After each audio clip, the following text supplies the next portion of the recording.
Welcome back to episode number 2. Very excited to be talking about this topic of cross-channel marketing because it's going to resonate with a lot of you, and I think it's a really important topic that we talk through, which is in point in case why we're talking about it episode number 2.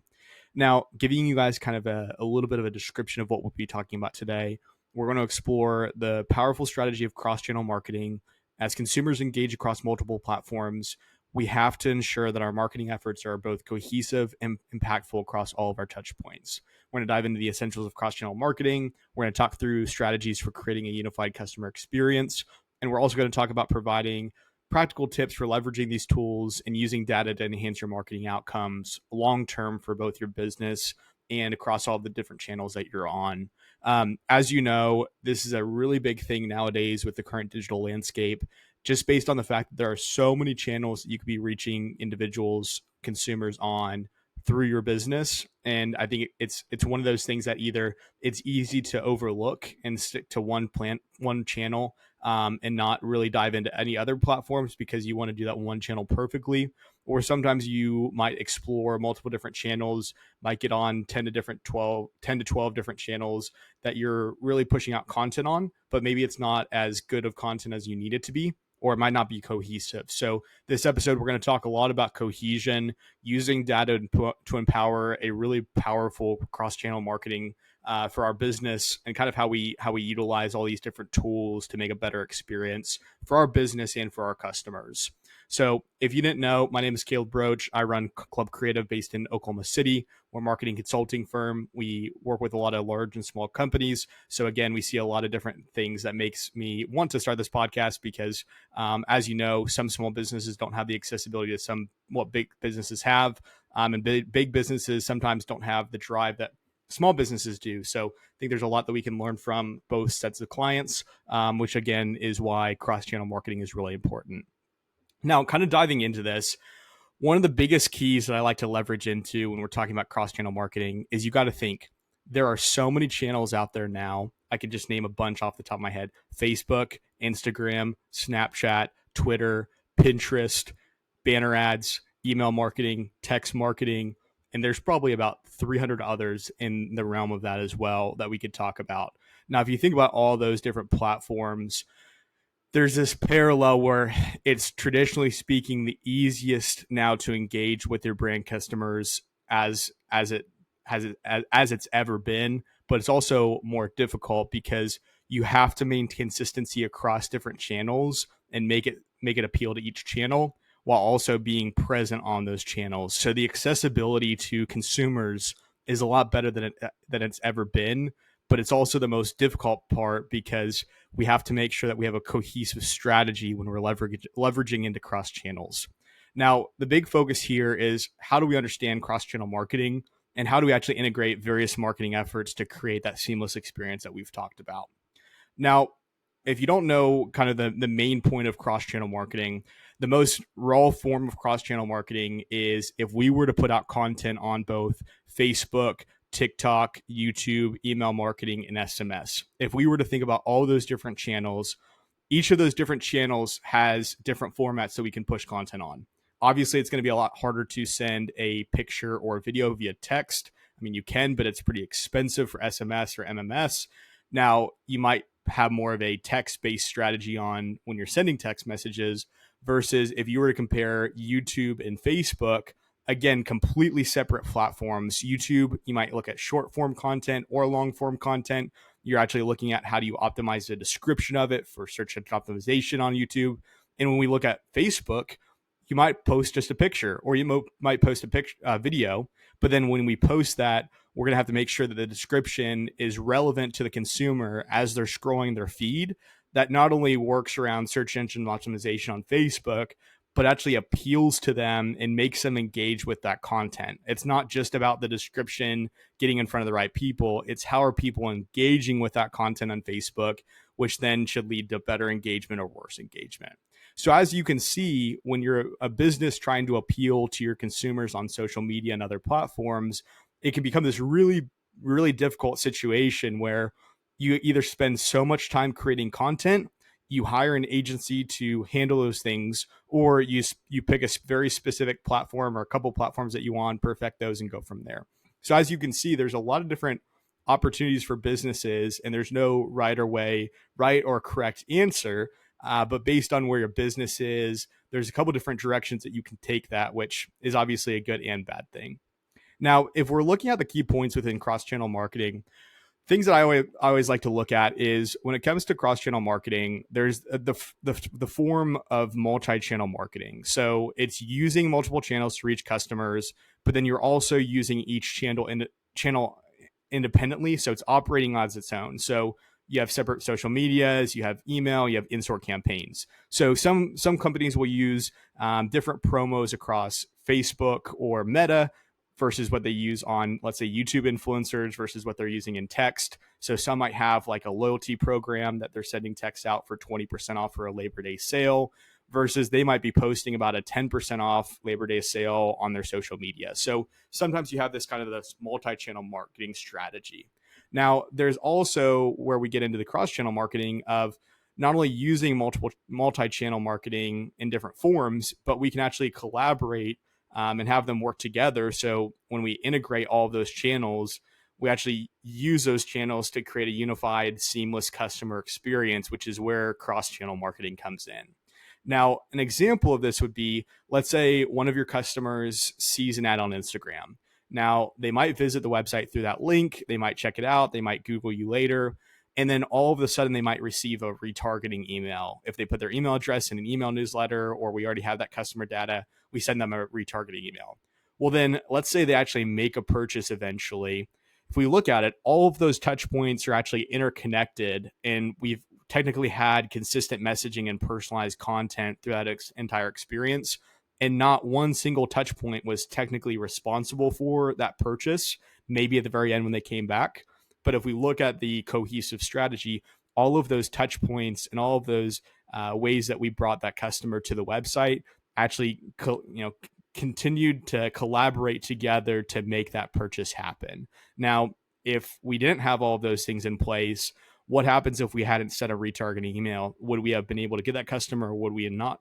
That's obviously an age-old question that marketers like to ask. They like to talk about. Sometimes you can argue that not all those things are important, but in my opinion, the more touch points that you can have that are very consistent, the better.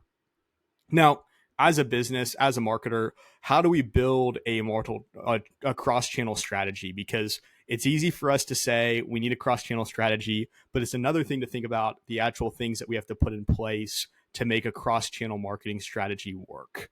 Now, there's a couple key points here that I would like to really talk through. So one of those is consistent messaging. Mentioned it before, but when you are using multiple different channels across the same message, we want to make sure that everything that you talk about from your brand's voice, whether it's in your brand voice, whether it's in tone or messaging, we need to make sure that those are consistent across all platforms. Now, what this might look like is using similar language or visuals or call to actions in everything from your emails, your social media posts, and your website content.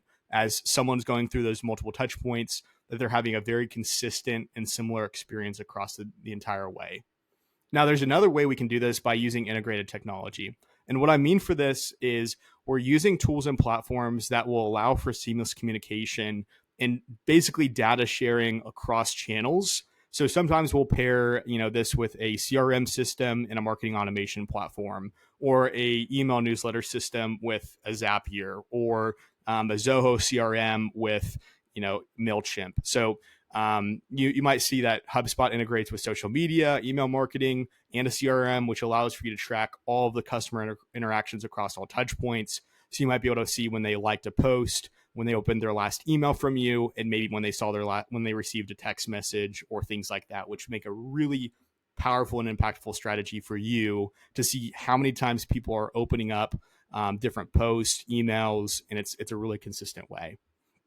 Now, another thing that I think smaller brands traditionally kind of overlook is customer journey mapping. Now, what this means is we're trying to understand and design a customer journey by mapping out every interaction that a customer has had with your brand and how that's going to lead to an ultimate purchase. So one of my big tips that I give to people when we talk about customer journey mapping is how do we identify the key touch points where you can influence the customer's decision making? Now, what this might look like is kind of an email onboarding series where someone goes to your website. Let's say you're a retail online store. Someone goes to your website, signs up for an email newsletter. We might offer a 10% off, promo code for them signing up that they'll get in their email. Let's say that 3 days goes by and they don't open that email. We might have another email that gets sent to them that says, hey, don't forget your promo code is expiring for 10% off. Or you might have a journey that says when they open that, if they don't respond or use the promo code in 3 days, let's send them another promo code for 20% off. Or if you don't want to give an additional amount off, let's give them the best sellers that they might be interested on. Where this really intersects into a really beautiful strategy is, let's say you are a e-commerce business with lots of purchasing behavior. You can actually look at the types of categories, the types of clothing, the types of colors that each of your clients are purchasing, and send them a targeted bestseller list based on their previous buying behavior that might actually influence them to purchase even more products, which is really sweet. We've had clients that have looked at where their customers are buying. They saw a couple customers really liked blue tops.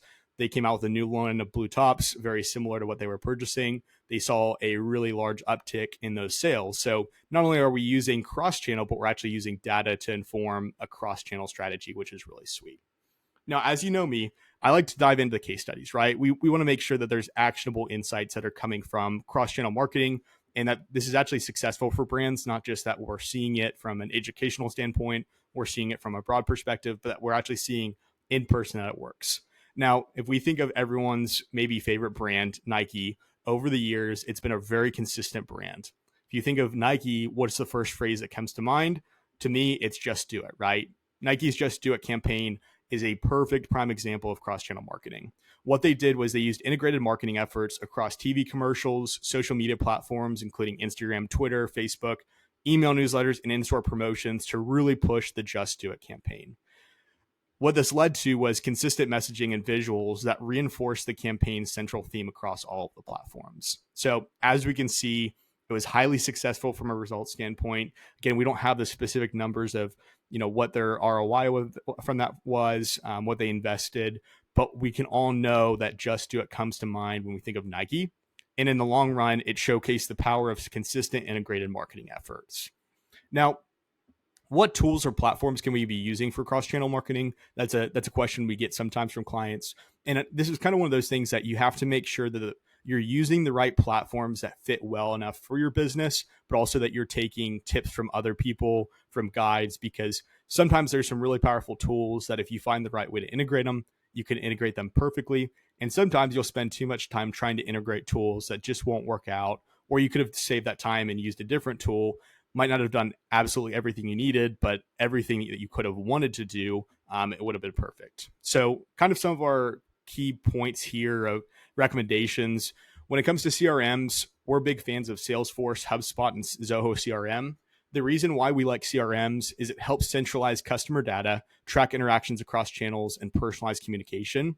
We'll go layer further here, back into my favorite example of really knowing your customer. Again, a service-based business is a little bit different than a volume-based business or, let's say, a quick service restaurant. But really what we want to try to do here is make as personalized as an experience as possible for a customer to where they never want to stop coming back. Where I mean of this is in our service-based industry, we do everything across the lines of whenever someone mentions a big event in their life, whether it's an anniversary, whether it's the kid's birthday, how many kids they have, their names, what sports they're involved in. It makes it a big difference because when we talk to that person, we can be genuine and authentic in a very personalized approach of making sure that they feel absolutely listened to when it comes to asking specific questions about their kids, or we know those different types of things, which makes a big difference across clients. Now, there's a couple marketing automation tools that we like as well. There's Marketo, there's Pardo, there's ActiveCampaign, there's Zapier, there's MailChimp. All these do is they help automate campaigns across email, social media, other channels, and it ensures consistency and efficiency across what you're posting and what you're sending out. Some of these tools are more expensive. Some of them are cheaper. Some of them are rising in price. Our big tool that we love is Zapier, because what you can actually do is you can automate a journey from start to finish, traditionally in Zapier, where you can connect everything from MailChimp to your CRM to Squarespace to Google Analytics and you can do so much, and their pricing is absolutely incredible for everything that you can do. Now, the other thing to look at is we need to make sure that we have a social media management tool for this. We typically use Hootsuite, Buffer, Sprout Social, Later.com. And what this allows for you to do is schedule posts, monitor engagement, and analyze performance across social media platforms. The big thing here is if you can automate the presence of sending out posts, whether it be on social media or different social platforms that you have, most of these platforms allow for you to schedule out content in bulk, which takes a little bit of time back in your hands, which makes it a little bit more accessible and easy for you and your team to schedule out social media and make it consistent across different platforms, sizing. It's absolutely incredible. Now, our big things that we like to look at on an analytics platform is we like to look at whether it be Google Analytics, Adobe Analytics if a client's using Adobe. There's a platform called Hotjar that you can actually see customer interactions when they go on your website. Obviously, Squarespace, Shopify have their own analytics platforms built in the back end. What we're looking at is how do we use customer behavior across your website, social media, and other channels to inform your strategy. How many people are coming from your website or from social media to your website? What's their drop-off rate? How long are they staying on your website in comparison to organic traffic or from email campaigns? Because you can learn a lot. Maybe you're driving some visits from ads. Maybe you're driving some visits from social, and maybe you're driving some visits from organic search. It's really powerful and impactful to see how valuable are the dollars that you're spending on ads, how valuable is the money that you're spending or the time that you're spending on organic search, and then how much are you seeing from email newsletters or organic social. So it's really practical and helpful when you look at those things. Now, there's a couple best practices that we like to talk about when it comes to cross-channel integrations, because it can be pretty messy and pretty sticky sometimes when we're actually looking at how do we implement a really well planned out cross-channel marketing strategy and how do we maintain it long term. Now, the first thing is if you have a team, if you have a company you're working with, if you have an agency you're working with, it's really important to make sure that all of your marketing teams, whether it's social media, content, email, that they're all working towards the same objective and are well coordinated. Things that can help, obviously, are regular meetings, collaboration tools like Slack. These things can help your team stay aligned and in the long term make it as easy as possible for everyone involved to make sure that you can execute perfectly or to the best of your ability without as much confusion as there should be. Now, the second piece is how do we use centralized data to make sure that we're consistent? It's really important to make sure that you keep all of your customer data in one single location or one tool that allows for consistency and ease of access for both analysis and campaign planning. Sometimes this looks like using a CRM to manage customer data. Sometimes this is an email platform to see click-through rates, open rates. Sometimes this is an ad platform that you can see how much you're spending on ads, what the ROI is, because at the end of the day, we want to make sure that all of the data that we're looking at points to some measurable impact. Now, this leads into the testing and optimization side. It's really important to continually test different strategies across channels to see what works best and optimize based on performance data. This is a really powerful thing to think about because there's a lot of messaging out there in social media right now from the marketing gurus, from people that are saying that they've found the secret sauce to a perfect marketing strategy. Once something works for a while, traditionally speaking, it's going to stop working and you're going to have to pivot sometime in the long term. Whether it's something that an ad strategy that no one else is doing that you're doing, somehow, sometime, someone's going to pick up on that strategy and it's no longer just going to be a strategy that you're doing, but a lot of people are doing. As it grows, it's going to get more popular and you're going to have to find a way to pivot from that strategy. This is where A/B testing, email subject lines, ad creative across platforms really make a big difference because not only are you getting a little bit more understanding of what your consumers are wanting, but you're not just getting lukewarm in everything that you're doing. Now, the last side of this that I really like to talk about is you need to make sure that you have a customer-centric approach. You always need to prioritize the customer's experience, and you need to make sure that they feel like they're interacting with one cohesive brand, not separate marketing efforts. So this is where personalization techniques within CRM tools, within email tools that allow for dynamic content, personalized offers, it really makes the experience more seamless and engaging. And where this is really important is you can't just put the first name in there because, as we know, a lot of different advertisers and marketers are doing that. We need to find a way that you can include a website or past purchase behavior to really make it feel like you're looking at what they're doing and making it feel heard, which is really important to your customers. Now, obviously, a question is, how do we measure success in cross-channel marketing? Because that's an extremely big question that you're going to want to look at, especially when it comes to ROI. Now, there's about 4 different key metrics that we always try to look at within key metrics. And then there's some, we can talk through attribution models. So the first thing that we like to look at is customer engagement metrics. How are we tracking engagement metrics across channels, such as click-through rates, likes, shares, comments, interaction rates? Things like these are important. We are seeing a pivot or a shift from using these as much as organic social has risen, that there's so much content being digested that likes and shares and comments are not as important as they used to be, but it's still something that we like to look at. Now, secondarily, we need to look at the conversion rate. How are we monitoring effectiveness across converting prospects into customers across different channels? And is there a big difference across each channel that you're using where you can leverage a little bit more resources or dollars into that channel versus other channels that might not be performing to the level that you want it to be? Third is customer lifetime value. We want to measure the long-term value of customers who engage with multiple channels and what that leads to in the long run, whether it's additional revenue generated, whether it's additional awareness. All those metrics are really important to look at. And lastly, ROI is a big one, obviously. You need to calculate the return on investment for each channel and campaign, and you need to determine what's driving the most value and what's going to be the thing that you're going to leverage into in the long run. Now, when we talk about attribution models, it's really important to kind of dive a little bit further. And in a future episode, we'll be talking through attribution models, in a much deeper conversation. So to keep it a little shallow, we like to use attribution models to understand how different channels can contribute to conversions and overall success. Ways that we can look at this include first click attribution, last click attribution, or multi-touch attribution. Again, we'll dive a little bit further into this in a further episode because it gets really technical very quickly. And I don't want to make you guys fall asleep at this point in the episode because we're almost done. Now, when we look at the common challenges in cross-channel marketing, one of the biggest things that we see is obviously that key point of maintaining consistency. Ensuring consistent messaging and branding across all channels can be an extreme challenge. Now, where we can actually solve this is we can develop clear brand guidelines and ensure all trains are trained on them. Now, second challenge that we typically can see is data silos. So usually we see data stored in separate systems. And what this does is it makes it difficult to get a unified view of the customer.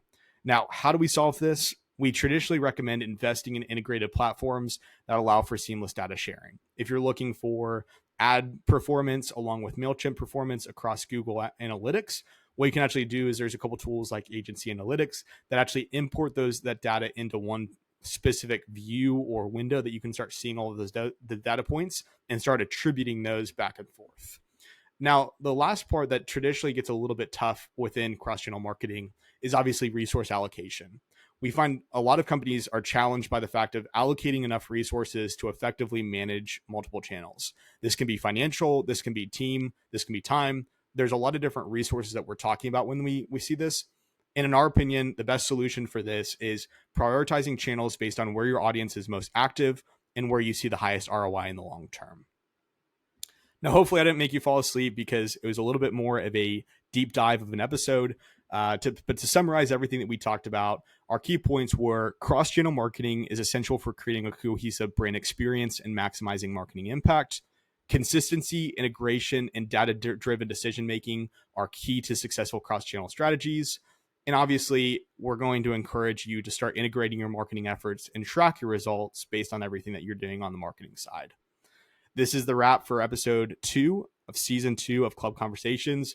Again, thank you so much for joining. We encourage you to share your thoughts, questions, and experiences with channel marketing on your podcast episode. Shoot us a DM.